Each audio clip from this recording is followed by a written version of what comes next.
ಕಾಂಗ್ರೆಸ್ ನೇತೃತ್ವದ ಸರ್ಕಾರ ಆರ್ಥಿಕ ಸಮೀಕ್ಷೆ ಮಾಡಲು ಹೊರಟಿದೆ ಎಂದು ಶಿವಮೊಗ್ಗದಲ್ಲಿ ಎಸ್ಎನ್ ಚನ್ನಬಸಪ್ಪ ಹೇಳಿದರು. ಇನ್ನು ಸುದ್ದಿಗೋಷ್ಠಿಯಲ್ಲಿ ಮಾತನಾಡಿದ ಅವರು, ಜಾತಿ ಗಣತಿ ಮಾಡಲು ರಾಜ್ಯ ಸರ್ಕಾರಕ್ಕೆ ಅಧಿಕಾರವೇ ಇಲ್ಲ. ಈಗಾಗಲೇ ಕೇಂದ್ರ ಸರ್ಕಾರ ಜಾತಿ ಗಣತಿಗೆ ಮುಂದಾಗಿದೆ.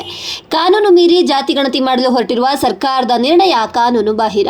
ಹಿಂದೂ ರಾಷ್ಟ್ರವನ್ನ ಹೊಡೆದ ಮೇಲೂ ಕಾಂಗ್ರೆಸ್ ಮತ್ತೆ ಆ ರೀತಿ ಮಾಡ್ತಾ ಇದೆ. ರಾಜ್ಯದ ಜನರು ಜಾತಿಯನ್ನ ಹೊಡೆದು ಆಳುವ ನೀತಿಯನ್ನ ವಿರೋಧಿಸಬೇಕಾಗಿದೆ. ಧರ್ಮದ ಕಾಲದಲ್ಲಿ ಹಿಂದೂ ಧರ್ಮ ಅಂತ ಬರೆಸಬೇಕು ಅಂತ ವಿನಂತಿ ಮಾಡುತ್ತೇನೆ.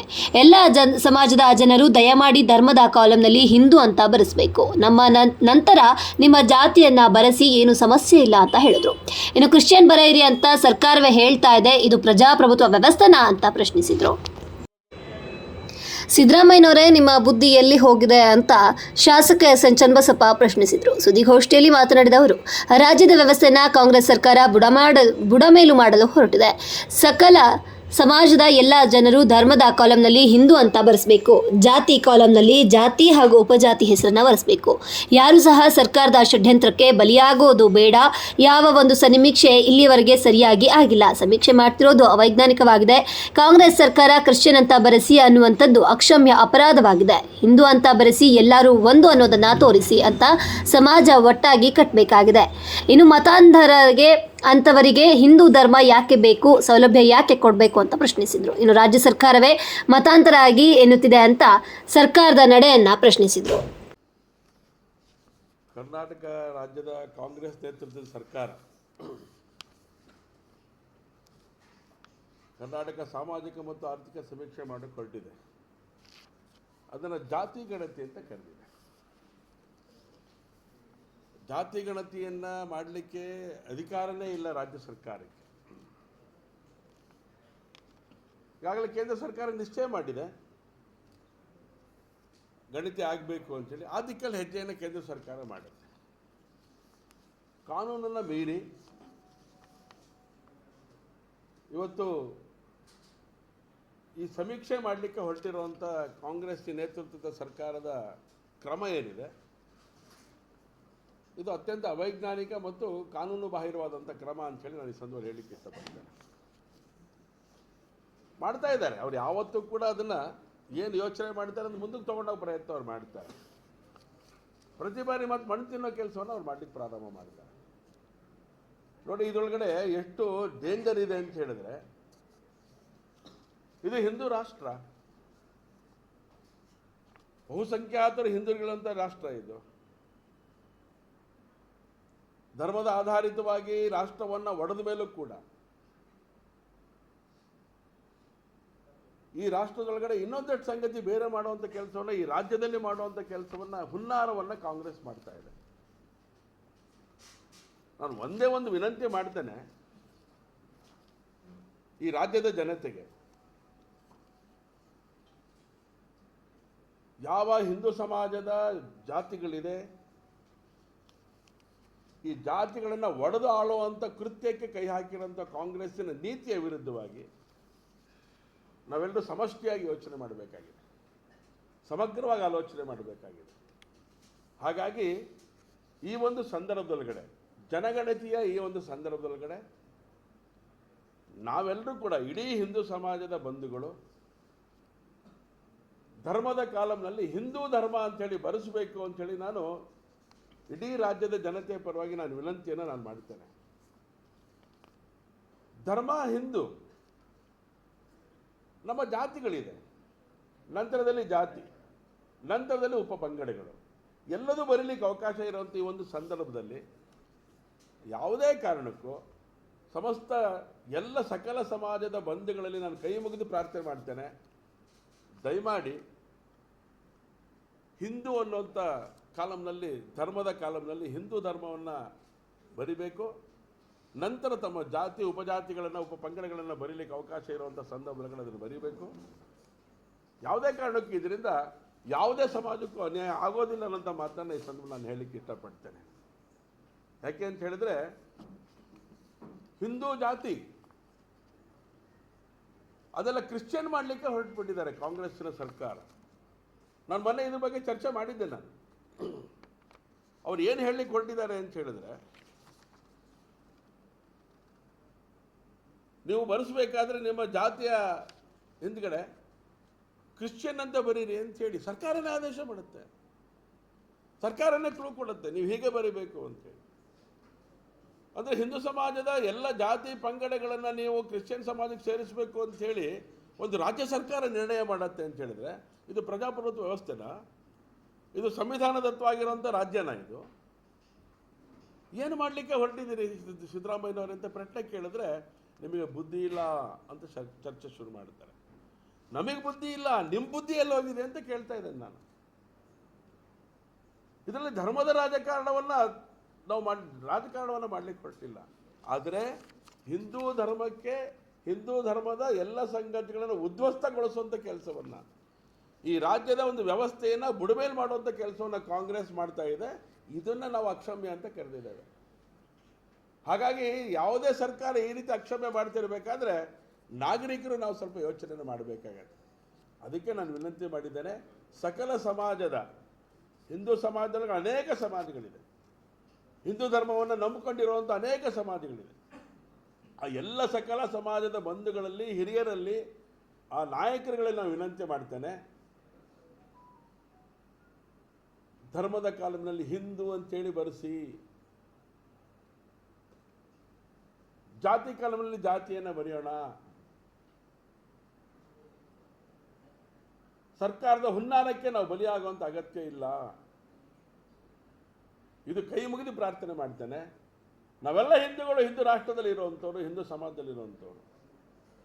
ಇದನ್ನು ಒಡೆದಾಡುವಂಥ ನೀತಿಯನ್ನು ಈ ಸರ್ಕಾರ, ಕಾಂಗ್ರೆಸ್ಸಿನ ಸರ್ಕಾರ ಮಾಡಲಿಕ್ಕೆ ಹೊರಟಿದೆ.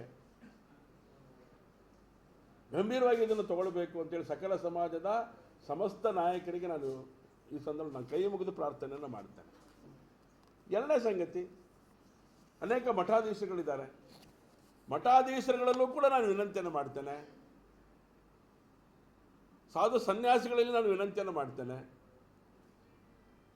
ಹಿಂದೂ ಧರ್ಮವನ್ನು ದುರ್ಬಲಗೊಳಿಸುವಂಥ ಕೆಲಸವನ್ನು ಯಾರು ಮಾಡ್ತಾ ಇದ್ದಾರೆ? ಕ್ರಿಶ್ಚಿಯನ್ ಧರ್ಮಕ್ಕೆ ನೀವು ಮತಾಂತರ ಆಗ್ಬೋದು ಅಂತೇಳಿ ಕುಮ್ಮಕ್ಕು ಯಾರು ಕೊಡ್ತಾ ಇದ್ದಾರೆ?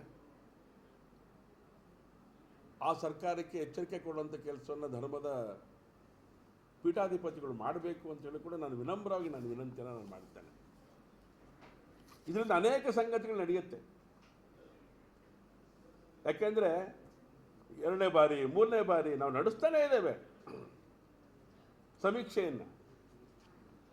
ಯಾವ ಒಂದು ಸಮೀಕ್ಷೆನೂ ಸರಿಯಾದಂಥ ರೀತಿಯಲ್ಲಿ ಮಾಡ್ತಾ ಇಲ್ಲ. ಯಾಕೆ ಅಂತೇಳಿ ನಿಮ್ಮ ಮನಸ್ಸಿನಲ್ಲಿರುವಂಥದ್ದು ಇಡೀ ಸಮಾಜ ಚೆನ್ನಾಗಿರಬೇಕು ಅನ್ನೋದ್ರ ಬಗ್ಗೆ ಅಲ್ಲ, ಇದನ್ನು ಉದ್ಧ್ವಸ್ತಗೊಳಿಸುವಂಥ ಕೆಲಸವನ್ನು ಮಾಡ್ತಾ ಇದ್ದೀರಿ. ಆ ಕಾರಣಕ್ಕೋಸ್ಕರ ನಿಮಗೆ ಕ್ಲಾರಿಟಿ ಇಲ್ಲ. ಹಾಗಾಗಿ ಈ ಸಮೀಕ್ಷೆ ಮಾಡ್ತಾ ಇರೋವಂಥದ್ದು ಎಲ್ಲೋ ಒಂದು ಕಡೆ ಅವೈಜ್ಞಾನಿಕ ಅನಿಸುತ್ತೆ ನನಗೆ. ಹಾಗಾಗಿ ಇದಕ್ಕೆಲ್ಲ ಹೇಳ್ತಾ ಇದ್ದೇನೆ. ಆದರೆ ಇಷ್ಟಾದಮೇಲೂ ತಾವು ಮಾಡ್ತಾ ಇದ್ದೀರಿ, ಮಾಡಲಿಕ್ಕೆ ಈಗಾಗಲೇ ಸಿದ್ಧತೆ ನಡೆಸ್ತಾ ಇದ್ದೀರಿ. ಹಾಗಾಗಿ ನಾನು ಹೇಳ್ತಾ ಇದ್ದೇನೆ, ಸಮಸ್ತ ಹಿಂದೂ ಸಮಾಜದ ಬಂಧುಗಳಿಗೆ ಹಿಂದೂ ಧರ್ಮ ಅಂತೇಳಿ ಎಲ್ಲ ಸಮುದಾಯದವರು, ಎಲ್ಲ ಜಾತಿ ನಾಯಕರುಗಳು, ಜಾತಿಯ ಎಲ್ಲ ವ್ಯಕ್ತಿಗಳು, ಪ್ರತಿಯೊಬ್ಬರು ಕೂಡ ಅವರವರ ಧರ್ಮ ಅವರವರಿಗೆ ಶ್ರೇಷ್ಠ. ಹಾಗಾಗಿ ಆ ಹಿನ್ನೆಲೆಯಲ್ಲಿ ಯೋಚನೆಯನ್ನು ಮಾಡಿ ಹಿಂದೂ ಧರ್ಮದ ಎಲ್ಲ ವಿವಿಧ, ಯಾಕೆಂದರೆ ವಿವಿಧತೆಯಲ್ಲಿ ಏಕತೆ ಇರೋಂಥ ದೇಶ ನಮ್ಮದು. ಹಾಗೆ ಈ ಹಿನ್ನೆಲೆಯಲ್ಲಿ ನಾನು ವಿನಂತಿ ಮಾಡ್ತಾ ಇದ್ದೇನೆ, ಎಲ್ಲರೂ ಕೂಡ ಧರ್ಮದ ಕಾಲಂನಲ್ಲಿ, ಮುಸಲ್ಮಾನರು ಅವ್ರ ಧರ್ಮದ ಕಾಲಂನಲ್ಲಿ ಅವರು ಅದನ್ನು ಬರೀತಾರೆ, ಕ್ರಿಶ್ಚಿಯನ್ರು ಅದನ್ನು ಬರೀತಾರೆ. ಆದರೆ ಹಿಂದೂ ಧರ್ಮದಲ್ಲಿರುವಂಥ ಜಾತಿಗಳಿಗೆ ರಿಕ್ವೆಸ್ಟ್ ಮಾಡ್ತಾ ಇದ್ದಾರೆ ಕಾಂಗ್ರೆಸ್ಸಿನ ಸರ್ಕಾರ, ನೀವು ಕ್ರಿಶ್ಚಿಯನ್ ಅಂತ ಬರೆಸ್ರಿ ನಿಮ್ಮ ಜಾತಿಯ ಹಿಂದೆ ಅಂತ ಹೇಳ್ತಾ ಇದ್ದಾರಲ್ಲ, ಇದು ಅಕ್ಷಮ್ಯ ಅನ್ನೋಂಥ ಮಾತನ್ನು ಹೇಳ್ತೇನೆ. ಎಲ್ಲ ನಾಗರಿಕರು, ಎಲ್ಲ ಜಾತಿಯ ಬಂಧುಗಳು, ಎಲ್ಲ ಜಾತಿಗೆ ಸಂಬಂಧಪಟ್ಟಂಥ ವ್ಯಕ್ತಿಗಳು ಹಿಂದೂ ಸಮಾಜದ ಒಗ್ಗಟ್ಟಿನ ವ್ಯತ್ಯಾಸವನ್ನು ಮಾಡ್ತಿರೋಂಥ ಸರ್ಕಾರಕ್ಕೆ ಈ ಸಂದರ್ಭದಲ್ಲಿ ಉತ್ತರವನ್ನು ಕೊಡಬೇಕಾಗಿರುವಂಥದ್ದು, ನಾನೊಬ್ಬ ಹಿಂದೂ ಅಂಥೇಳಿ ಬರೆಸಬೇಕು, ನಾವೆಲ್ಲ ಒಂದು ಅನ್ನೋಂಥದ್ದನ್ನು ಮನಗಾಣಿಸಬೇಕು, ಆ ದಿಕ್ಕಲ್ಲಿ ಹೆಜ್ಜೆಯನ್ನು ಇಡಬೇಕು. ಈ ಒಂದು ಸಮೀಕ್ಷೆ ಒಳಗಡೆ ಪ್ರತ್ಯಕ್ಷ ಪಾಲ್ಗೊಳ್ಳಿ. ಹಿಂದೂ ಕಾಲಂನಲ್ಲಿ ಹಿಂದೂ ಧರ್ಮದ ಕಾಲಂನಲ್ಲಿ ಹಿಂದೂ ಅಂತ ಬರೆಸ್ರಿ, ಜಾತಿ ಕಾಲಂನಲ್ಲಿ ನಮ್ಮ ಜಾತಿಗಳನ್ನು ಬರೆಸ್ಕೊಳ್ಳುವಂಥ ಕೆಲಸವನ್ನು ಮಾಡೋಣ. ಅದರ ಮೂಲಕ ಈ ಸಮಾಜವನ್ನು ಕಟ್ಟೋಣ ಅನ್ನೋಂಥ ಮಾತನ್ನು ಈ ಸಲ ನಾನು ಹೇಳಲಿಕ್ಕೆ ಇಷ್ಟಪಡ್ತೇನೆ.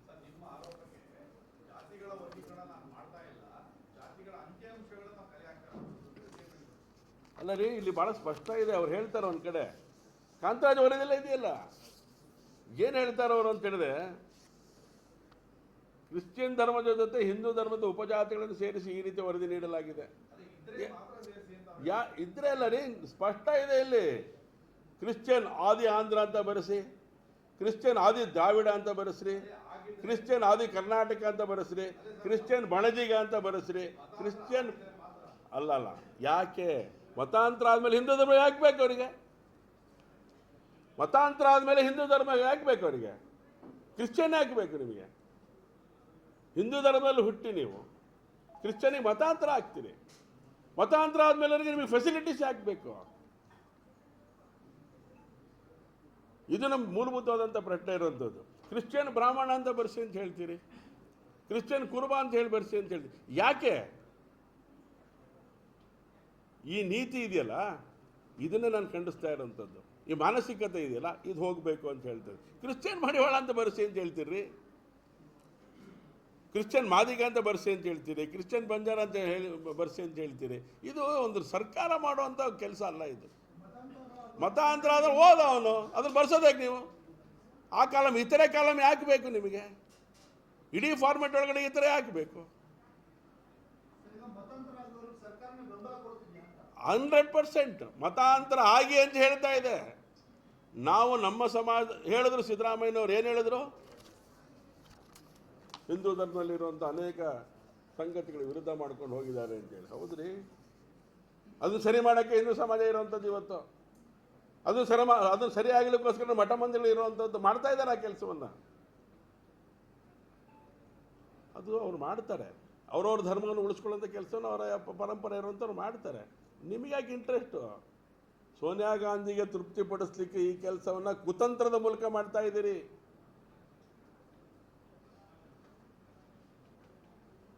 ಇದು ರಾಜ್ಯದ ಹಿತದೃಷ್ಟಿಯಿಂದ ಒಳ್ಳೆಯದಲ್ಲ ಸಿದ್ದರಾಮಯ್ಯನವರು ಅಂತ ಹೇಳಬೇಕಲ್ಲ ಯಾರಾದರೂ.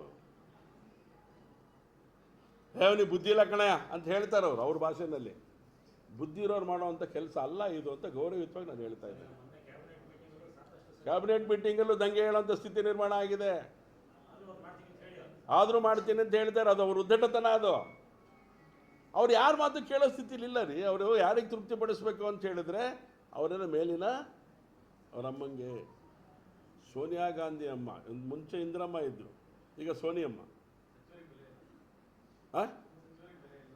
ಅವ್ರು ಯಾರಿಗೂ ಬೆಲೆ ಕೊಡಲ್ಲ ರೀ. ಈ ದೇಶದ ಮಣ್ಣಿನ ಸಂಸ್ಕೃತಿಗೆ ಬೆಲೆ ಕೊಡದಿರೋಂಥ ರೀತಿಯೊಳಗೆ ನಡ್ಕೊಳ್ತಾ ಇದ್ದಾರಲ್ಲ ಅವರು. ರೀತಿಗೆ ಮಾತಾಡ್ತದೆ ಹೇಳ್ತಾರೆ. ಯಾಕೆ ಅವ್ರ ಮಾತಿರೋ ಹೇಳ್ದಲ್ಲ, ಚಾಮುಂಡಿಗೆ ಅಪಮಾನ ಅಷ್ಟೇ ಅಲ್ಲ, ಇದು ಇಡೀ ಹಿಂದೂ ಧರ್ಮಕ್ಕೆ ಅಪಮಾನ ಮಾಡಿರುವಂಥದ್ದು ಅವರು ನಡೆಸ್ತಾ ಇರುವಂಥ ಕಾರ್ಯ. ಧರ್ಮದ ಆಧಾರದಲ್ಲಿ ಯೋಚನೆ ಮಾಡೋದಾದರೆ ನಾವು ಇವತ್ತು ಚಾಮುಂಡೇಶ್ವರಿ ಉದ್ಘಾಟನೆಯನ್ನು, ದಸರಾ ಉದ್ಘಾಟನೆಯನ್ನು ಯಾರು ಮಾಡಬೇಕು? ಎಲ್ಲ ಹಂತಗಳಲ್ಲೂ ಈ ರೀತಿ ಒಂದು ನೆರೇಟಿವ್ ಫಿಕ್ಸ್ ಮಾಡುವಂಥ ಕೆಲಸವನ್ನು ಮಾಡ್ತಾ ಇದ್ದಾರೆ. ಒಂದು ವಾತಾವರಣವನ್ನು ಹಾಳು ಮಾಡುವಂಥ ಕೆಲಸವನ್ನು ಅವ್ರು ಮಾಡುವಂಥದ್ದು. ಇದಕ್ಕೆ ಹೇಳ್ತಾ ಇದ್ದೇನೆ, ನೀವು ಧರ್ಮ ವಿರೋಧಿಗಳು, ರಾಷ್ಟ್ರ ವಿರೋಧಿಗಳು. ಯಾಕೆಂತ ಹೇಳಿದ್ರೆ ಏನು ಹೇಳಬೇಕಿತ್ತು ನಾವು? ಬೇಡ, ನೀವು ಬೇರೆ ಇನ್ನಾದರೂ ಈ ದೇಶದ ಸಂಸ್ಕೃತಿಯಿಂದ ಧರ್ಮ ಸ್ವೀಕಾರ ಮಾಡಿ ಅಂತ ಹೇಳಬೇಕಿತ್ತಲ್ಲ ಅವರು. ಈ ದೇಶದಲ್ಲಿ ಬೌದ್ಧ ಧರ್ಮ ಇಲ್ವಾ ಹಾಗಾದ್ರೆ? ಇದೆ ತಾನೆ? ಯಾಕೆ ಹೇಳಲ್ಲ ನೀವು ಹಾಗಾದ್ರೆ? ಹೇಳೋದಾದ್ರೆ ಯಾಕೆ ಕ್ರಿಶ್ಚಿಯನ್ ಅಂತ ಬರ್ಸಿ ಅಂತ ಹೇಳ್ತೀರಿ? ಹೀಗೆ ನೋಡಿ, ಈ ಧರ್ಮವನ್ನು ಒಡೆದುಹಾಕುವಂಥ ಕೆಲಸವನ್ನು, ಹುನ್ನಾರವನ್ನು ಸಿದ್ದರಾಮಯ್ಯನವ್ರು ಮಾಡ್ತಾ ಇದ್ದಾರೆ, ಕಾಂಗ್ರೆಸ್ ಮಾಡ್ತಾ ಇದೆ. ಇದು ಸಹಿಸೋಕ್ಕೆ ಸಾಧ್ಯ ಇಲ್ಲ. ಎಲ್ಲ ಹಂತಗಳನ್ನು ಹೇಳಿದ್ನಲ್ಲ. ಇವತ್ತು ದಸರಾ ನಾಳೆ 22ನೇ ತಾರೀಕು. ಆ ಹೆಣ್ಮಗಳ ಬಗ್ಗೆ ನಮ್ಮದಲ್ಲ ಆರೋಪ. ನಮಗೇನು ಆರೋಪ? ನಮ್ಮದೇನು? ಈ ದೇವರನ್ನು ಯಾರು ಪೂಜೆ ಮಾಡಬೇಕು? ಯಾರು ಅರಿಶಿನ ಕುಂಕುಮ ಹಚ್ಚಬೇಕು? ಯಾರು ಗಲ್ಲಕ್ಕೆ ಅರಿಶಿನ ಹಚ್ಚಬೇಕು? ಹಣೆಗೆ ಯಾರು ತಿಲ್ಕ ಇಡಬೇಕು? ಯಾರು ಪುಷ್ಪಾರ್ಚನೆ ಮಾಡಬೇಕು? ಇದು ನಮ್ಮ ಧರ್ಮದ ನಂಬಿಕೆಯ ಪ್ರಶ್ನೆ. ಇದು ಅವರಿಗೂ ಕೈ ಮುಗಿದು ಕೇಳಿದ್ದೇವೆ ನಾವು. ಅಲ್ಲೂ ಅನೇಕ ಸಂಗತಿಗಳು ಬದಲಾವಣೆ ಆಗಿದೆ. ನನ್ನ ಹುಬ್ಳಿನಲ್ಲೂ ತೀರ್ಮಾನ ಮಾಡಿದ್ದಾರೆ. ಈ ಥರದಲ್ಲಿ ನಡೀತಾ ಇದೆ. ಒಟ್ಟಾರೆ ಹೇಳಿದಲ್ಲ ನಾನು, ಸಮಸ್ತ ವೀರಶೈವ ಸಮಾಜದ ಬಂಧುಗಳಿಗೆ ಹೇಳಿದ್ನಲ್ಲ ನಾನು. ಭಾಳ ಸ್ಪೆಸಿಫಿಕ್ ಅಲ್ಲ ನಂದು. ಸಕಲ ಸಮಾಜಗಳ ಬಗ್ಗೆ ನಾನು ಹೇಳಿರೋನು. ಸಕಲ ಸಮಾಜಗಳು, ಅದರೊಳಗೆ ವೀರಶೈವರು ಬರುತ್ತೆ, ಲಿಂಗಾಯತರು ಬರ್ತಾರೆ, ಕುರುಬರು ಬರ್ತಾರೆ, ಉಪಾರರು ಬರ್ತಾರೆ, ಮಡಿವಾಳರು ಬರ್ತಾರೆ, ಭಾವಸಾರ ಸಮಾಜ ಬರುತ್ತೆ. ಎಲ್ಲ ಹೇಳಿದ್ನಲ್ಲ, ಎಷ್ಟು ನೂರಾರು ಜಾತಿಗಳು ಬರುತ್ತೆ. ಅವರೆಲ್ಲರಿಗೂ ನಾನು ವಿನಂತಿ ಮಾಡ್ತಾ ಇದ್ದೇನೆ, ಧರ್ಮದ ಕಾಲಂನಲ್ಲಿ ಹಿಂದೂ ಅಂತೇಳಿ ಬರೆಸಿ. ನಾನೊಬ್ಬ ಹಿಂದೂ ಅಂತ ಹೇಳಿದ್ರೊಳಗಡೆ ಅನೇಕ ಸಂಗತಿಗಳು ಅಡಕ ಆಗಿದೆ. ಅದರೊಳಗಡೆ ರಾಷ್ಟ್ರ ಇದೆ, ರಾಷ್ಟ್ರೀಯತೆ ಇದೆ.